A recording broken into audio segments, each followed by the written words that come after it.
definitely, we are back, and this is something that everybody's been waiting for.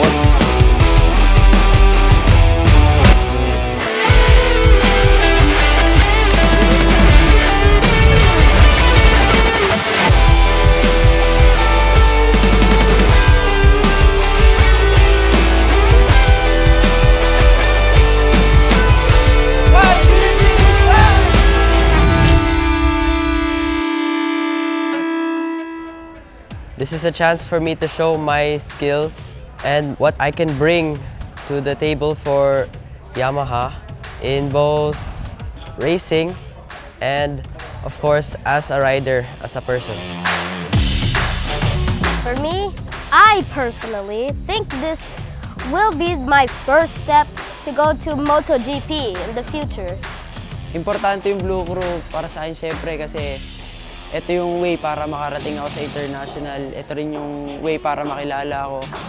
And yun, ito yung gagawin kong stepping stone para makapunta pa sa big races. Sobrang magandang opportunity po ito. Hindi lang para sa akin, pati sa mga kasama kong riders po ngayon, pati sa mga ibang riders na nagpa-participate. Dahil isa po siyang stepping stone para sa amin, para pas gumanda pa po ang career namin. Lalo na nagsisimula pa lang kami at mga bata pa lang po kami.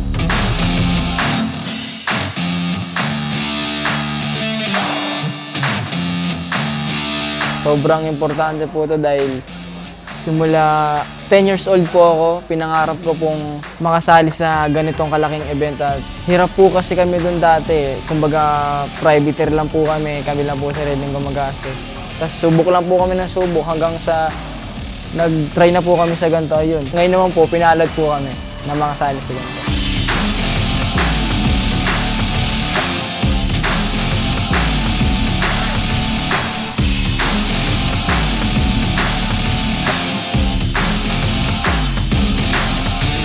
Sobrang importante po to sa akin kasi ito po yung magtuturo po sa akin disiplina, sportsmanship, at po yung skill set ko po ay dito po talaga aangat.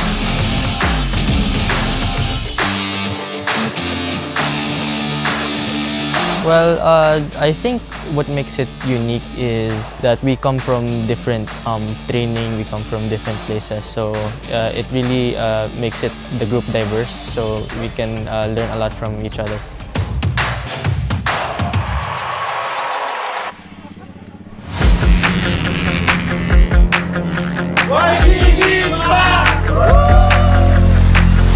This is for the Yamaha GP 2025. Ano ba yung mga categories sa paglalabanan nilang lahat? Ito po ang ating mga categories. We're going to be having Aerox, SP, and Sniper 155 Yamaha Club Race. These are the club members here that we're going to see them take at it. Also, the Sniper 155 and Aerox One Make Race. Also, we have the Yamaha Grand Prix Underbone Limited GP. And our best young racers are ready for the next level, Blue Crew Junior Cup Race.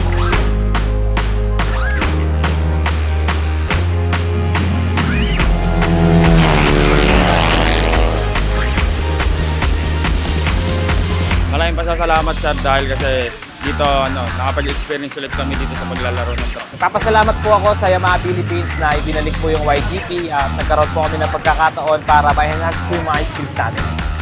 The strategy that I planned for this race, of course, my racing lines, my breakpoint points, my apexes. Of course, you have to think about how many opponents there are, and of course, you have to really push through and put an effort towards it.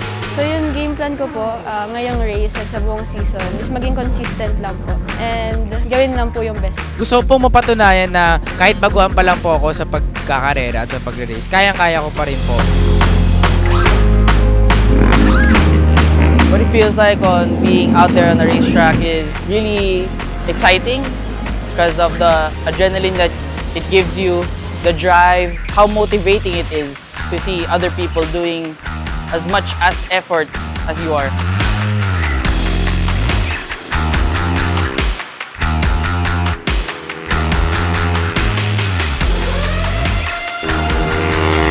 Ang tumakbo po sa isip ko nung nagsimula po yung warm-up session po namin. Siyempre po, unang-una, focus lang sa ano dapat yung gawin. Is pakiramdaman po yung bike kasi bagong-bago pa lang po yung bike at ngayon pa lang po ako nakasakay po dun sa bike po na gagamitin namin ngayon. My biggest challenge to join this race is to try to get more used to the power and the dynamics of the R15 and to try to keep up with some of the faster guys. Yung mahirap na moment sa race, syempre yung bakbakan.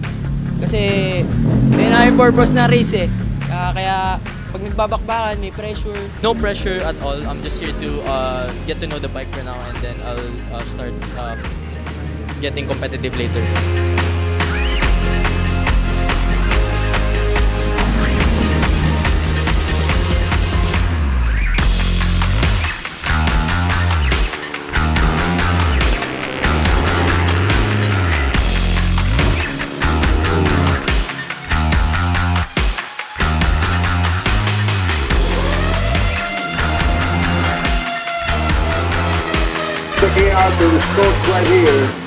Nervousness, like my heart is like pounding.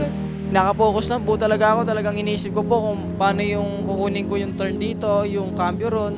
Parang sinasabi ko po sa isip ko na mamaya pagpasok namin dapat mag-improve pa po at mababaho pa po yung oras. Masaya po magkatapos po. Nakaikot po ng maayos. We are talking about here in Tarlac Circuit Hill for the R15 Blue Crew Junior Cup. After that red light turned off, your mind really goes to race mode.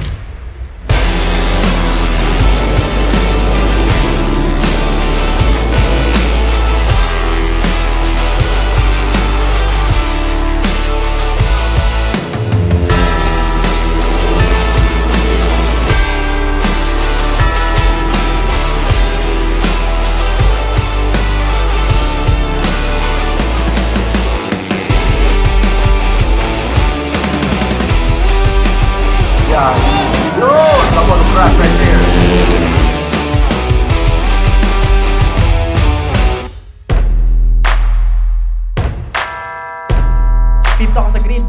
And I think it was last 2 laps. Myron fell. The future of racing is indeed here. Once again, round of applause to our R15 Blue Crew Junior Cup race. Yung sa last lap po, inisip ko na lang po yung mga ginawa ko and prepare ko po para dito. Tapos sumagad po ako ng last lap po. Sabi ko, inisip ko po nun, di pwedeng dito lang. Kailangan mas push ko pa. Meron pa eh. Yung top 3 na to, baka nasa podium pa rin. This race set the stage for the next top 3 showdown by giving us some confidence and giving us the mindset that we can do it. I am nervous, but this is the final day. The final day of YGP. So, I will give it my all. My strategy for today is just to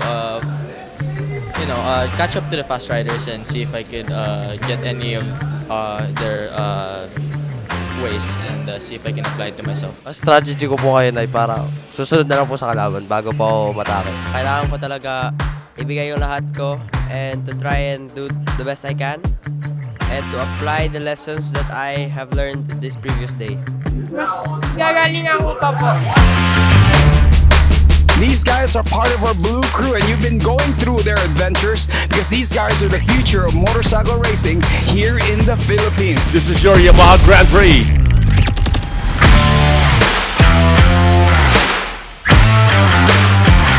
And then we are live right here at the Tarlac Circuit Hill for the Yamaha Grand Prix 2025. We have a bunch of known riders right here and promise to be an action-packed race. Here we go.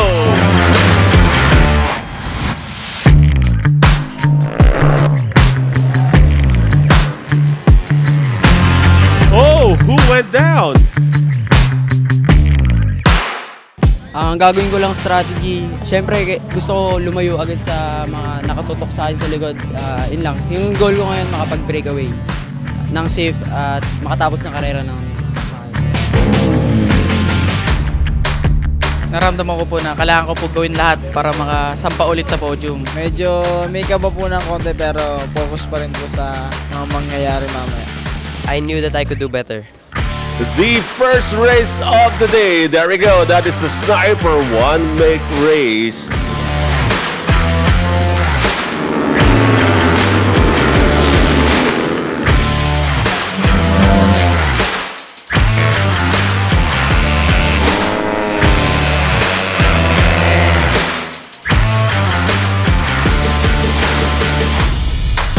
This is the Aerox SP1 Make Race.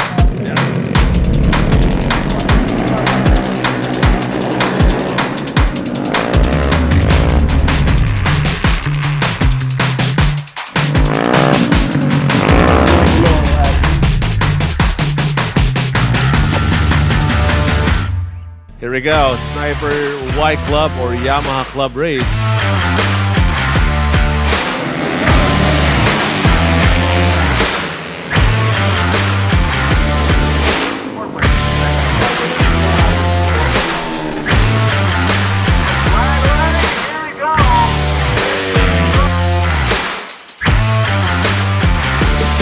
There we go, Aerox SP Yamaha Club Race.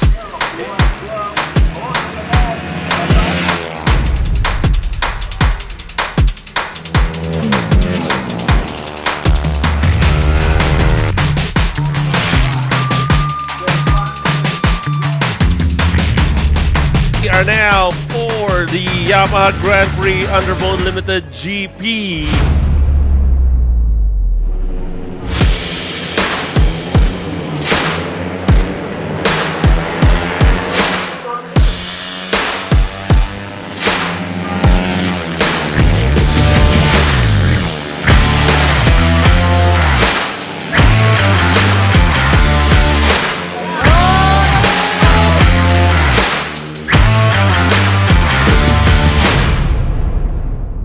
We're gonna give you the Yamaha R15 Blue Crew Junior Cup.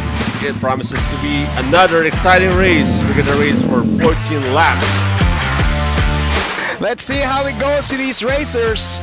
Of course, these are part of the Blue Crew Cup that we have, the Junior Cups that we have. Of course, these guys are the future of racing. We have none other than Albert Joaquin Geronimo. Kamusta? Okay naman po. So ano ang mindset? Climb to the top.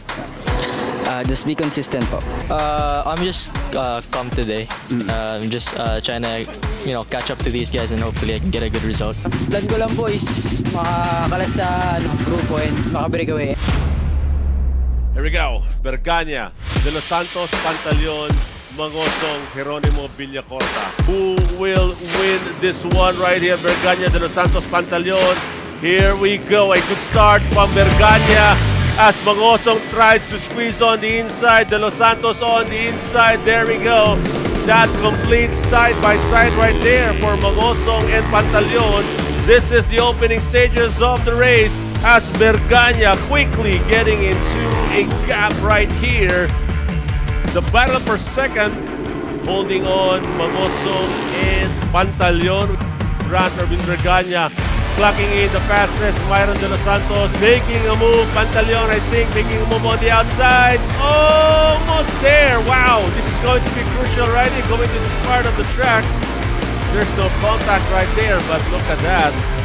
Berganya is breaking away, so we're going to concentrate on this battle for second right there. It's a three-way battle. A small opening on the inside. Will he commit? No, he did not. On the outside, Mangosong got on the outside. Nothing there. De Los Santos holding on to this very small lead he have right now. Pantaleon still continuing pressure as Mangosong pressuring Pantaleon as well. And Esguera is the one also pressuring Mangosong right here. So will you attack or will you defend? Pantaleon now making a move once again on the outside. Overtaken that one right there. What wide turn? Will De Los Santos take it back side by side? Wow, what a control of the bike. Committed to take that corner. Here we go. Pantaleon now on second position. As our race leader is very comfortably way in, way away right there with 10 seconds gap.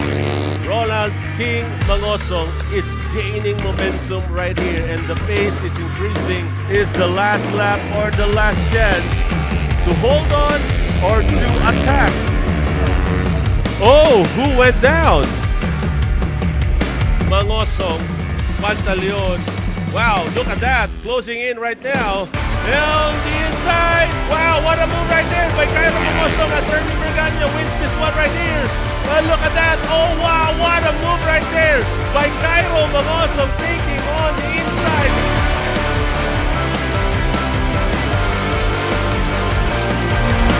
Wow, what a race. race. What a win for Ran Erwin Berganya and of course, Cairo Mangosong. What a race.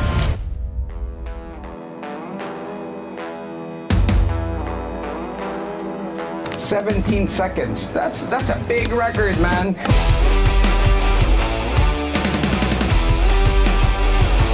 Ang naramdaman ko po medyo po hindi okay pero I'm trying my best naman po pero ganun po talaga, hindi po araw-araw panalo. Pero okay lang po, pwede pong bumawi next leg.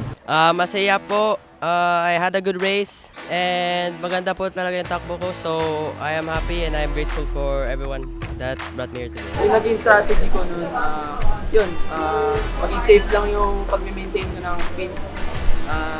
Yun, nakakuha po natin ng